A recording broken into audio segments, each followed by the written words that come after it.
All right, new calls to boycott Southwest Airlines today. Kevin Smith continuing his Twitter tirade about that Southwest incident over the weekend. The actor-director known for films like Clerks and Mallrats was pulled off his flight for being too fat. Smith claims that he was already seated with his bag stowed away when a Southwest crew member ordered him to get up and leave the plane, the pilot calling him, quote, a safety risk. Joining me now is Brandon Macsata with the Association for Airline Passengers' Rights. He supports new calls to boycott the airline. By the way, we did invite Southwest to appear on today's show, and they declined our request. Okay, Brandon, let's go. Safety risk. Agree? No, I don't agree. First of all, thank you for having me. Let's consider the source. This is an industry that ranks, in terms of public opinion, lower than the U.S. Congress, lower than in the insurance industry, lower than attorneys. This is just another ploy, another example of how the airlines are just really out of touch with the consumer base.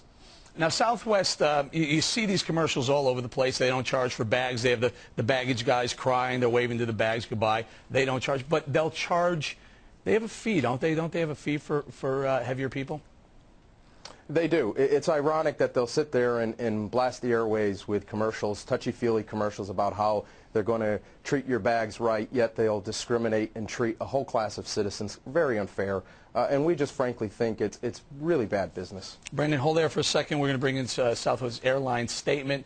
It's, I'm sorry, the airline apologized to Mr. Smith and also said this in a written statement, quote, Southwest instituted our customer of size policy more than 25 years ago. Our pilots are responsible for the safety and comfort of all customers on the aircraft and therefore made the determination that Mr. Smith needed more than one seat to complete his flight. Now, there are those that would say, I don't want to be seated next to a Mr. Smith. What do you say to those people? Well, first of all, just because you've been discriminating against a certain class of citizens for 25 years doesn't make it right. So I don't really think much should be given to Southwest in their statement. But second of all, this is about the average size of an airline seat, okay? People come in all different shapes and sizes, fat, thin, short, tall, broad shoulders like myself. And, you know, what are we going to do with a passenger who, say, weighs 130 pounds? Are we going to issue them a refund or a credit for the amount of seat that they don't take up? This shouldn't be about the size of the person's rear end, but rather about the seat that they're sitting in. Coach class is completely uncomfortable, and the airlines need to address this issue. But Brandon, people know what they're getting into before they buy the ticket. My question here is now, is there a weight limit that you're okay with when you hit that plateau, then you should be charged? Well, you know, a lot of organizations will come out against things, and we're not about that. We're about solutions, and we think there's a very simple remedy here. The airlines could retrofit the first aisle of coach seating, make the seats a little bit larger, and have guidelines in place, just like they do with emergency exit rows. You have to be able to speak, understand English to sit in an emergency exit row. You have to be at least 16 years of age to sit in an emergency exit row. Why not handle it the same way with passengers of size so that you're not having a customer who is not fat sitting next to somebody, because it's just as uncomfortable for the fat passenger as it is for the passenger who is not fat. All right, Brandon Macsata, Association for Airline Passenger Rights, thank you very much. Thank you. Okay, Michael Koralchuk says Southwest is absolutely right. He runs the Anti-Gym Fitness Club on the West Coast. What about it, sir? You're siding with the airline here. And, you know, if you're fat, you should know, and you should have to pay more, right? I absolutely am, Eric. And you know what? Brandon keeps using that word discriminate, like fat people are some victim class. Where does he come up with that? No one made Mr. Smith, you know, have 100 too many burgers or 100 too many pizzas. You know what? If you're too large, you're taking up my space and invading my territory and taking away my rights. The pilot might have offended Mr. Smith, but there's two people that went like this. Eureka! Thank you, Mr. Pilot. I don't have my whole airline now trip being ruined by somebody sweating on top of me, taking all my area. And you know what? That's what this is about. This is a business show, obviously, Eric, and we know for a fact that Mr. Brandon's solutions are ridiculous. If they want the seats double the size for people that are too lazy, that people that stuff their face and don't have discipline, then you and I and all the other people that take care of our bodies and have discipline have to pay double the price. Well, let me ask you. So let's take it one step further. Should there be a train? The sidewalk. Should heavy people, fat people have to pay more to walk on the sidewalk? Take a train. Well, you know what? Here's the thing.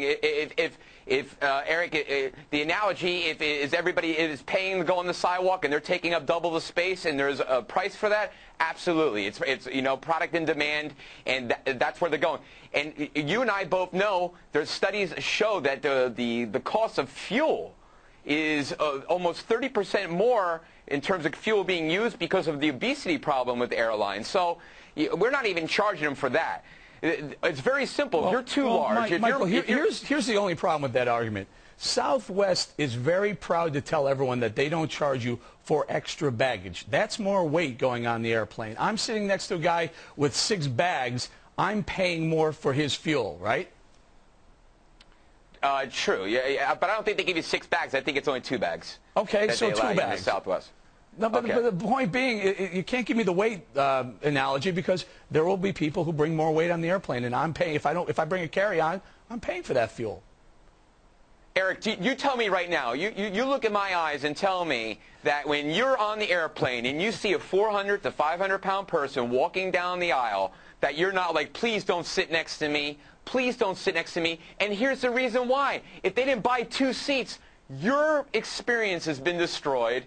And you are also putting that passenger in a very precarious situation. We didn't even address the safety issue.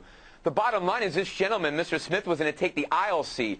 So God forbid if something happens with the plane. It goes down. Even now with terrorists trying to get up and do something, you can't get out. You can't even go to the restroom because this gentleman can barely get out of his seat. There's a reason. Michael, what about Mr. Brandon Macsata's suggestion of taking 1 or 2 rows and making them just a little bit wider? Is that such a bad thing? You know what? Here's a problem with this, Eric. Where have we come in this country where that we have men that are like Mr. Smith and all these other people that are going to boycott Southwest for standing up and doing the right thing? If you eat too much pie, maybe you're going to have to pay more to fly. And you know, and they can get all angry and upset, but the bottom line is this. You're not a victim if you're large. You made that decision. You can do something about it tomorrow. Oh, you're going to hear it tonight. You're going to hear it, Mr. Michael Kowalczyk. Thank you very much, anti-gym owner. Thank you very much. Thank you. No chubbies. All right.